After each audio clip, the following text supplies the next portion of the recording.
नमस्कार, दीप्स किचन मराठीमध्ये मी दीपाली आपलं मनापासून स्वागत करते। चला तर मग आजच्या आपल्या रेसिपीला सुरुवात करूयात। मी तुम्हाला सुकटीची रसाभाजी कशी करायची ते दाखवणार आहे। तर त्यासाठी आपल्याला काय साहित्य लागणार आहे ते आपण पाहूयात। सुकटची रसाभाजी करण्यासाठी मी इथे सुकट घेतलेली आहे। सुकट स्वच्छ निवडून घेतलेली आहे। एक मोठा कांदा बारीक चिरून घेतलेला आहे। एका मोठ्या टोमॅटोची पेस्ट तयार करून घेतलेली आणि थोडी कोथिंबीर, एक हिरवी मिरची, 8-9 लसणाच्या पाकळ्या आणि अर्धा इंच आलं हे मी आधीच बारीक करून घेतलेलं आहे। मिक्सरमध्ये थोडं पाणी घालून त्याची पेस्ट तयार करून घेतलेली आहे। अर्धा चमचा हळद, 1 चमचा माझा घरगुती काळा मसाला आहे, 1 चमचा काश्मीरी लाल मिरची पावडर, थोडी कोथिंबीर बारीक चिरून घेतली, चवीनुसार मीठ लागणार आहे। सुकट आता मी 2 ते 3 पाण्याने स्वच्छ धुवून घेणार आहे, म्हणजे त्यामध्ये रेती असेल तर ती खाली बसते।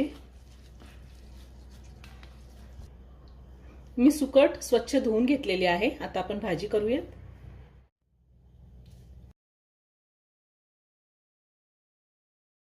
साधारण मोठे 2 चमचे तेल घातले। तेल गरम झाले, त्यामध्ये आपण कांदा घालूया। कांदा मी एकदम बारीक चिरून घेतलाय। तुम्हाला जर मिक्सरमध्ये कांद्याची पेस्ट तयार करून घ्यायची असेल तर तीही तुम्ही करू शकता। कांदा आपल्याला व्यवस्थित परतून घ्यायचा आहे। साधारण 2 ते 3 मिनिटं मी कांदा परतून घेणार आहे। साधारण 2 ते 3 मिनिटं मी कांदा व्यवस्थित परतून घेतलाय। कांद्याचा रंग चेंज झालाय। आता त्यामध्ये आपल्याला टोमॅटोची पेस्ट घालायची आहे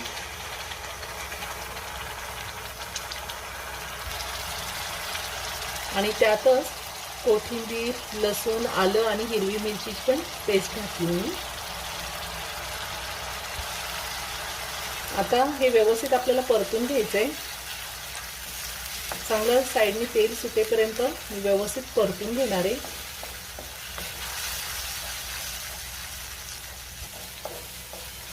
कांदा, टोमॅटो आणि हिरवी मिरची, लसूण, कोथिंबीर याची पेस्ट आपण व्यवस्थित परतून घेतलेली आहे। आता आपण हळद घालूया। चांगले तेल सुटेपर्यंत परतून घ्यायचे आपल्याला। काश्मीरी लाल मिरची पावडर, काळं तिखट, आता हे व्यवस्थित मिक्स करून घेऊया। आता आपल्याला सुकट घालायची आहे।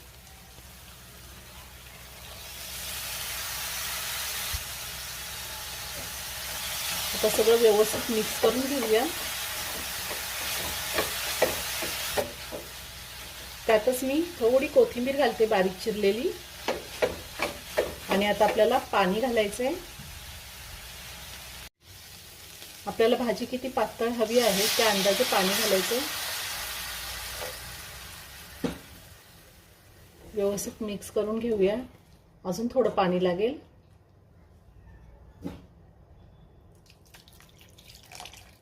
साधारण 1.5 ग्लास पाणी घातलेलं आहे मी। आता चवीनुसार मीठ घालायचं आहे।